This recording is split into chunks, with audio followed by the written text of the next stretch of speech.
ক্রিকেটের সবচেয়ে প্রাচীন এবং সবচেয়ে জনপ্রিয়তম ওয়েবসাইট ESPN ক্রিকইনফো তাদের ইউটিউব চ্যানেলে নিয়মিত টি-20 বিশ্বকাপ নিয়ে ক্রিকেট লিজেন্ডদের বিভিন্ন অ্যানালাইসিস এবং মতামত বিষয়ক অনুষ্ঠান প্রচার করছে। এমনই এক এপিসোডে আমাদের কলিজাওয়ালা খান তামিম ইকবাল এসেছিলেন বিখ্যাত ভারতীয় লেগ স্পিনার অনিল কুম্বলের সাথে। সেখানে সাউথ আফ্রিকার সাথে বাংলাদেশের দুর্ভাগ্যজনক এবং বিতর্কিত পরাজয় নিয়ে তাদের দুজনের মন্তব্য জানতে চাওয়া হয়। তাছাড়াও আজকের নেদারল্যান্ড ম্যাচ নিয়েও জানতে চাওয়া হয়। দুজনেই তাদের মূল্যবান মতামত তুলে ধরেছেন।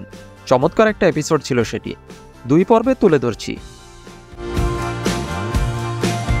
উপস্থাপক তামিম ইকবালকে তার একসময় টিমমেট এবং বন্ধু সাকিব আল হাসানের বর্তমান রান খরা নিয়ে প্রশ্ন করেন। কেন এমন হচ্ছে সাকিবের? এ বিষয়ে তামিমের পরামর্শই বা কী?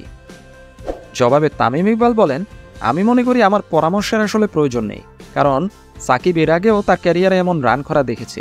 সে নিজেই জানে কি করতে হবে তাকে, তার অনেক অভিজ্ঞতা আছে। আমি তাই নিশ্চিত সে ভালোভাবেই কামব্যাক করবে। সে বাংলাদেশের জন্য অনেক বড় তারকা। খেলোয়াড় হিসেবে সে অনেক বছর ধরেই খেলছে। সে দলীয়ভাবে অনেক ভালো করেছে, এমনকি ব্যক্তিগতভাবেও সে অনেক কিছুই অর্জন করেছে। আমি মনে করি সম্প্রতি গত 1 বছর ধরে সে অনেক বেশি রান করতে পারেনি, তবে তার উপর আমার বিশ্বাস আছে সে একটা পথ নিশ্চয়ই বের করবে কিভাবে সে দলে ব্যাটিং এবং বোলিং দিয়ে অবদান রাখতে পারে। এরপর উপস্থাপক নেদারল্যান্ডের ব্যাটারদের বাংলাদেশের বিপক্ষে সম্ভাবনা নিয়ে অনিল কুম্বলের কাছে জানতে চান। কুম্বলে বলেন, নেদারল্যান্ডের ব্যাটারদের অবশ্যই পজিটিভ মুডে নামতে হবে। আপনি রোয়েশ হয়ে খেলবেন তাহলে হবে না, কারণ প্রতিপক্ষ হিসেবে বাংলাদেশ সহজ নয়। কারণ বাংলাদেশ নেদারল্যান্ডের চেয়ে অনেক বেশি সময় ধরেই এই টি-20 ফরম্যাট খেলছে, কারণ এটা একটা গুরুত্বপূর্ণ ম্যাচ উভয় দলের জন্যই। যেই জিতবে সেই কোয়ালিফাই করবে সুপার 8-এর জন্য। আপনি যখন এমন চাপে থাকবেন যে আপনাকে জিততেই হবে, তখন আসলে আপনার হারানোর আর কিছু থাকে না।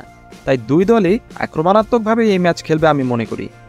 তবে যেহেতু বাংলাদেশ বড় দল, তাই বাংলাদেশই বেশি চাপে থাকবে, কারণ তাদের প্রচুর সংখ্যক ফ্যান মাঠে উপস্থিত থাকবে। তাই নেদারল্যান্ডকে পাওয়ার প্লেতেই বাংলাদেশকে চেপে ধরতে হবে, কারণ মাঠে বাংলাদেশের খেলোয়াড়রা ফ্যানদের উপস্থিতির কারণেই অনেক চাপে থাকবে। নেদারল্যান্ডের কিছু দারুণ ব্যাটার আছে যারা বাংলাদেশকে চাপে ফেলতে সক্ষম। উপস্থাপকের পর অনিল কুম্বলের কাছে জানতে চান, আপনি কি বাংলাদেশকে এই ম্যাচে ফেভারিট ভাবছেন? অনিল কুম্বলে জবাব দেন, অবশ্যই বাংলাদেশই এই ম্যাচে ফেভারিট। তারা দারুণ একটি দল। উপস্থাপক জিজ্ঞেস করেন, তামিম, আমরা জানি বাংলাদেশ প্রেশার ম্যাচে খুব একটা ভালো করতে পারে না। এই প্রেশার ম্যাচ নিয়ে আপনার ভাবনা কি? বিশেষ করে এই তরুণ দলটা যখন নাজমুল হোসেন শান্তর মতো একজন নতুন অধিনায়কের অধীনে খেলতে যাচ্ছে। তামিম ইকবাল উত্তরে বলেন, আমি অনিল ভাইয়ের সাথে একমত। বাংলাদেশ খুবই চাপে থাকবে, কারণ এটা তাদের জন্য একটা মাস্ট উইন গেম।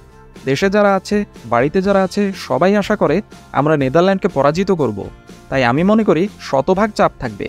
বাংলাদেশ নেদারল্যান্ডের ক্যাপ্টেনকে নিয়ে বেশি চিন্তায় থাকবে, কারণ সে দারুণ একজন ব্যাটসম্যান।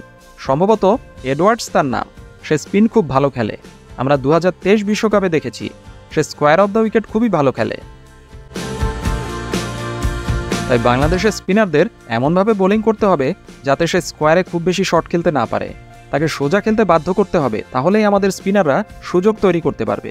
সে নেদারল্যান্ডের জন্য খুব গুরুত্বপূর্ণ ব্যাটার। নাজমুল হোসেন শান্তর ব্যাপারে বলতে চাই, সে ব্যাটিংয়ে খুব একটা ভালো না করতে পারলেও তার ক্যাপ্টেন্সি চমৎকার হচ্ছে। শ্রীলঙ্কা, সাউথ আফ্রিকার সাথে সে যে বোলিং চেঞ্জগুলো করেছে, ফিল্ডিং সেট আপ করেছে, সেগুলো চমৎকার হয়েছিল। আমি জানি সে ফ্যান্টাস্টিক একজন ব্যাটার।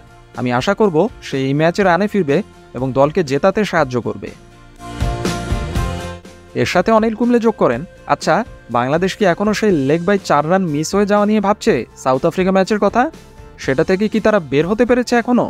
কারণ আমরা দেখেছি শ্রীলঙ্কা টুর্নামেন্টের শিডিউল, ফিক্সচার, ট্রাভেলিং ইত্যাদি নিয়ে অনেক বেশি কথা বলেছিল, যা তাদের খেলায় বাজে প্রভাব ফেলেছিল। কিন্তু আপনি বিশ্বকাপ খেলতে এসেছেন, আপনাকে সব কিছুর সঙ্গে মানিয়ে নিতে হবে চটজলদি। বাংলাদেশও যদি এমন করে তাহলে তা তাদের ক্ষতি করবে। তাদের সাউথ আফ্রিকা ম্যাচ থেকে বেরিয়ে আসতে হবে এবং ভাবতে হবে এটা একটা নতুন ম্যাচ, তাহলেই তারা ভালো করবে। এই প্রসঙ্গে তামিম ইকবাল বলেন, আমি একমত অনিল ভাইয়ের সাথে। এই টপিক চিরকালই ফেসবুকে কিংবা ফ্যানদের মুখে মুখে থাকবেই, কিন্তু ক্রিকেটারদের বেরিয়ে আসতে হবে, কারণ এই রুলটা ম্যাচের আগে থেকেই ছিল। আর এটা উভয় দলের সাথেই ঘটতে পারত, সাউথ আফ্রিকার সাথেও হতে পারত, তারাও অভিযোগ করতে পারত। কিন্তু আমি শক্তভাবে বিশ্বাস করি যে আমাদের খেলোয়াড়রা সামনে তাকাবে, এই ম্যাচের দিকে মনোযোগ দিবে। আমিও একমত, যদি তারা এবং টিম ম্যানেজমেন্ট এখনও সেই ম্যাচ নিয়ে পড়ে থাকে, তাহলে তা বাংলাদেশের জন্য একটা বড় ধরনের অসুবিধা তৈরি করবে। সঙ্গে থাকার জন্য অসংখ্য ধন্যবাদ। ভালো থাকুন, সুস্থ থাকুন, নিজের চারপাশ পরিষ্কার পরিচ্ছন্ন রাখুন।